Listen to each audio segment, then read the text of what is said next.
So today we'll be taking up the second part of the NSAIDs. In the previous lecture we have seen what are NSAIDs. So basically NSAIDs are non-steroidal anti-inflammatory drugs and they act by inhibiting all the NSAIDs. They act by inhibiting the enzyme cyclooxygenase, or also known as COX, which is the prototype drug. So aspirin is the prototype drug. What are the adverse effects of aspirin? So we'll just recollect something about adverse effects of aspirin.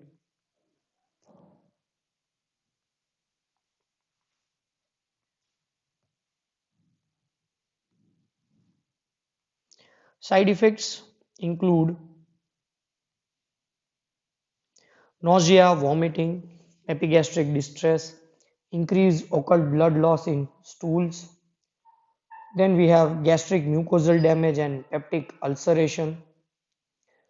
Hypersensitivity and idiosyncrasy, it includes rashes, urticaria, fixed drug eruptions, rhinorrhea, angioedema, asthma, etc.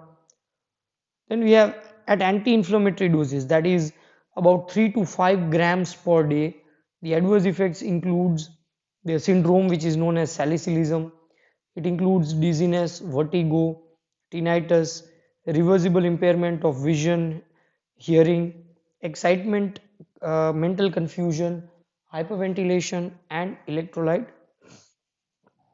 imbalance. In children with viral fever, aspirin, if used as an antipyretic, can lead to Raynaud syndrome. So it can cause hepatic encephalopathy with fatty infiltration of the liver, acute salicylate poisoning.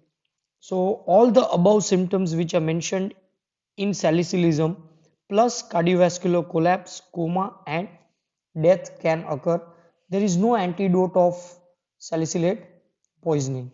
All the treatment is supportive and symptomatic depending upon the condition of the patient, and there is no antidote for salicylate overdose or poisoning.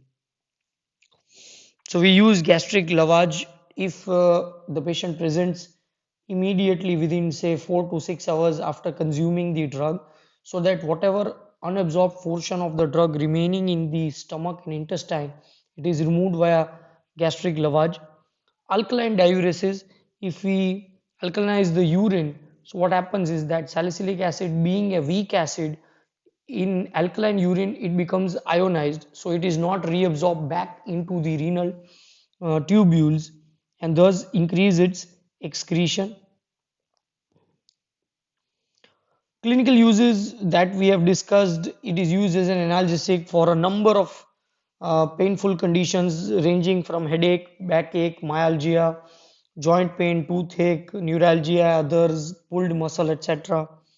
As an antipyretic, aspirin is not used, but other NSAIDs, particularly paracetamol, is the drug of choice for antipyretic. Acute rheumatic fever, again, aspirin is one of the first line drugs for acute rheumatic fever. It reverses all the symptoms as well as inflammation associated with acute rheumatic fever, including the lesions which are present in the heart. Rheumatoid arthritis, osteoarthritis, NSAIDs are the drug of choice for reducing the pain, the swelling of the joints, and inflammation associated with rheumatoid arthritis as well as osteoarthritis. Please remember, neither of the NSAIDs, that is, be it aspirin or any other class of NSAIDs, they do not reverse the disease process, they do not arrest the disease process. The underlying disease process progresses as it is. These drugs only help the patient symptomatically. Post myocardial infarction, yes, aspirin in low dose acts as an antiplatelet agent, and thus in the post infarction and post stroke prophylaxis, low dose aspirin is used. Okay, now we move on to the individual compounds. Propionic acid derivatives, we have members of this class include ibuprofen, ketoprofen, flurbiprofen, naproxen. Pharmacodynamic activity is similar to aspirin. The analgesic, antipyretic, and anti-inflammatory efficacy is somewhat lower as compared to aspirin. Adverse effects include gastric discomfort, nausea, vomiting, gastric erosions. CNS side effects are there with propionic acid derivatives, rashes, itching, hypersensitivity reactions. They are avoided in pregnant women and in peptic ulcer patients. Uses. So ibuprofen is used as a simple analgesic antipyretic for common disorders like toothache. So for toothache, this is the drug of, we can say that this is the preferred drug for dental painful conditions. It is an over the counter analgesic, that is, individuals can obtain them without the prescription. The other congeners, that is naproxen, ketoprofen, flurbiprofen, they are used for the treatment of osteoarthritis, rheumatoid arthritis, and a variety of other musculoskeletal disorders. Very useful for dysmenorrhea. Can be used in soft tissue injuries like vasectomy, postpartum, sometimes post-operative, even for dental surgeries, it can be used. Next is phenamates, that is mefenamic acid, flufenamic acid. They have analgesic, antipyretic, and weak anti-inflammatory effect. Primarily used as an analgesic, mefenamic acid is primarily used as an analgesic for dysmenorrhea and also for some mild, moderate muscle and joint conditions where pain is a symptom, inflammation is there. Side effects include GI problems, skin rashes, and other similar conditions like the other NSAIDs. In oleic acid derivatives, we have piroxicam, meloxicam. It is a long-acting potent NSAIDs. While the previous compounds, including ibuprofen, including the um, flufenamic acid, mefenamic acid, all these have to be given minimum 3 times a day. Piroxicam has got a very long half-life, thus only twice a day administration is required, and prolonged um, symptomatic relief is obtained with such twice daily dosing. It has got very strong anti-inflammatory property. In addition to the anti-inflammatory property, it decreases leukocyte chemotaxis. Clinical uses of piroxicam includes the long-term anti-inflammatory effect. These drugs are preferred for once or twice a daily administration in rheumatoid arthritis, in osteoarthritis, in ankylosing spondylitis. It can also be used for the treatment of gout, musculoskeletal injuries. Adverse effects include GI side effects. They are more than ibuprofen. Okay, there is very strong potency to even cause peptic ulceration and GI bleeding, rashes, pruritus, edema, and reversible azotemia. Indomethacin, highly potent anti-inflammatory drug with antipyretic action as well. The side effects include high incidence of GI and CNS side effects are seen with indomethacin. Gastric irritation, nausea, anorexia, bleeding, diarrhea, frontal headache, dizziness, ataxia, mental confusion, hallucinations, depression, and psychosis. Also, there is increased risk of bleeding due to platelet inhibition. Indomethacin is used because of prominent adverse effects. Indomethacin is used as a reserve drug for conditions like ankylosing spondylitis, acute exacerbation of rheumatoid arthritis, destructive arthropathies, psoriatic arthritis, acute gout, malignancy associated fever not responding to other NSAIDs, and indomethacin is available as a parenteral preparation to be used as an IV infusion for closure of patent ductus arteriosus in newborn. Okay, it is also used in the treatment of Barter's syndrome. It is a drug of choice. Preferential COX-2 inhibitors, we have nimesulide. It's a relatively weak inhibitor of prostaglandin synthesis and it is selective for COX-2. Anti-inflammatory actions may be exerted by other mechanisms like reduced generation of superoxide radicals, inhibition of PAF synthesis and TNF alpha release, free radical scavenging,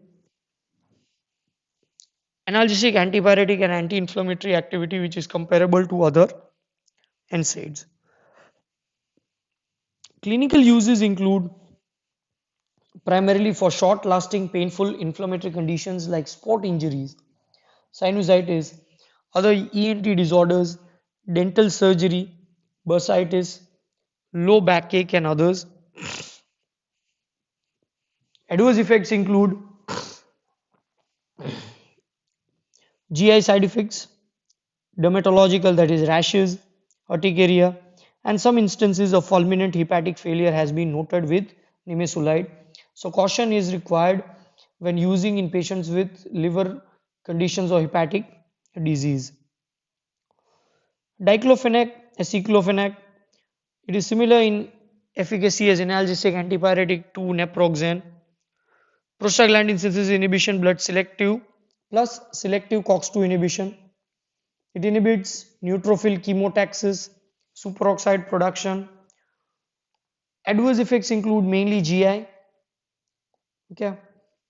Most commonly used NSAIDs in clinical practice currently. Okay. Clinical uses include mainly all orthopedic problems. Okay.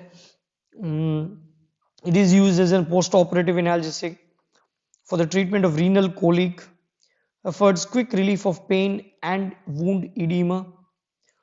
So now we come to the next slide where we see COX. Two isoforms are there, COX-1 and COX-2. COX-1 is constitutive, active in basal state, and the eicosanoid produced by COX-1 serve as an physiological function.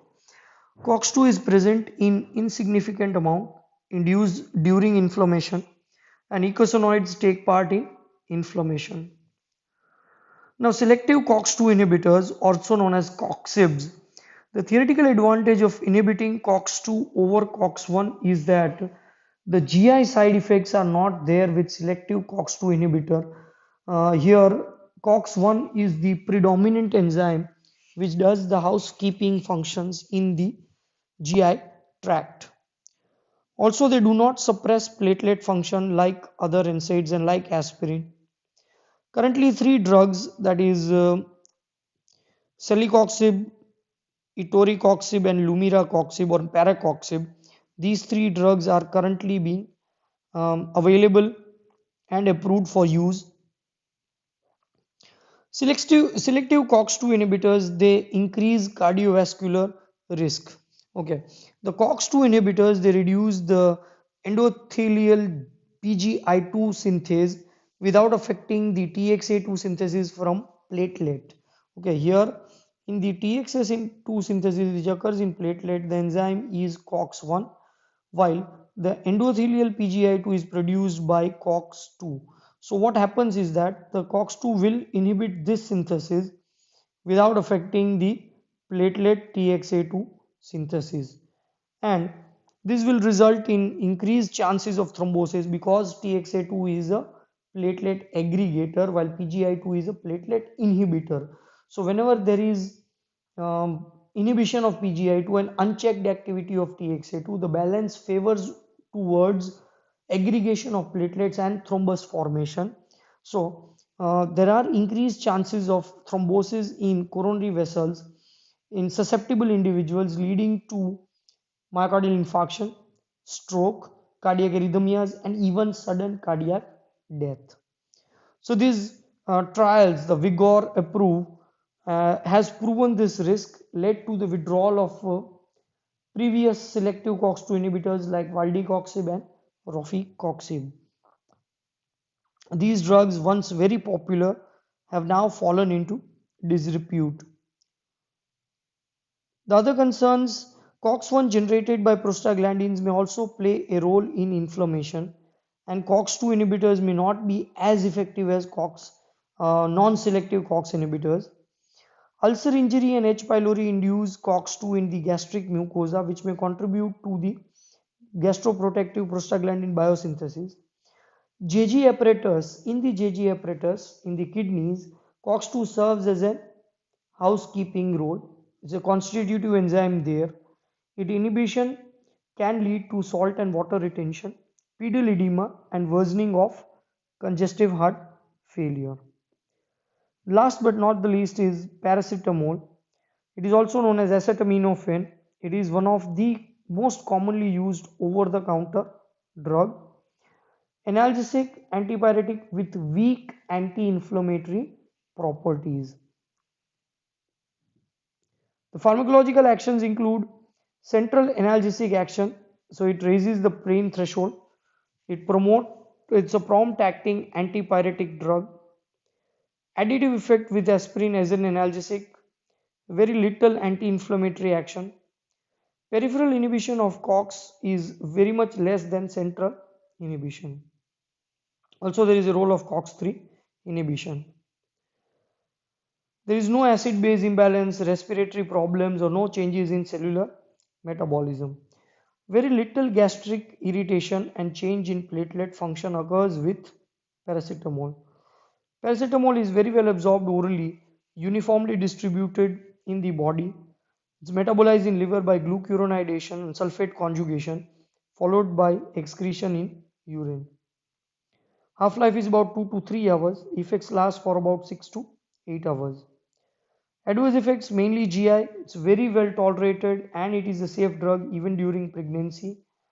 Nausea, rashes, leukopenia rarely. Yes, the important consideration here is acute paracetamol poisoning. It occurs especially in small children because their conjugating capacity of the liver enzymes is limited, or in overdose if greater than 150 mg per kg or greater than 10 grams are consumed for an adult. Fatality is very common if greater than 250 milligram per kg is taken. The manifestations of poisoning include, in the early stages there will be nausea, vomiting, abdominal pain and liver tenderness. Late there will be centrilobular necrosis in the liver along with renal tubular necrosis and hypoglycemia, which may progress to coma. It can lead to death if not treated adequately. The mechanism of toxicity is the culprit metabolite which is responsible for all the toxicities of paracetamol is N-acetyl parabenzoquinone. Okay, this is the metabolite which is responsible for all the toxic effects. Normally it is a minor metabolite produced by the action of CYP2E1, which is then, this is an intermediate metabolite which is rapidly detoxified by its conjugation with glutathione. But in overdose or in poisoning cases, the glutathione stores are depleted and the large amount of NAPTV remains unconjugated, and thus this toxic metabolite binds covalently to the proteins present in the liver and kidney, causing hepatic necrosis and renal tubular necrosis. The treatment is general ABCD of resuscitation, that is, you secure the airway, ensure the patient is breathing properly, correct the circulatory imbalance, and depression, if it is present, should be corrected. Gastric lavage to remove the unabsorbed drug from the GI tract. Activated charcoal is given so that whatever unabsorbed drug is present, it gets absorbed in the activated charcoal and is excreted in the feces. Specific treatment includes the antidote N-acetylcysteine. N-acetylcysteine in a dose of 150 mg per kg infused over 15 minutes, followed by same dose intravenously over the next 24 hours. The N-acetylcysteine replenishes the liver glutathione stores and detoxifies the intermediate metabolite. Clinical uses: the most commonly used over-the-counter analgesic for headache, migraine and mild kind of pain and other such problems including toothache. Most commonly used antipyretic drug. There is no risk of Reye syndrome in children. It's also recommended drug for osteoarthritis. Can be used for all age groups including pregnant and lactating women. So to summarize, all NSAIDs are COX inhibitors. Aspirin is an irreversible inhibitor. Rest all NSAIDs are reversible inhibitors of enzyme cyclooxygenase, or in short COX. They all have three common properties, that is they have analgesic, antipyretic and anti-inflammatory properties, and they share common toxicities like that of gastric irritation and ulceration. Thank you.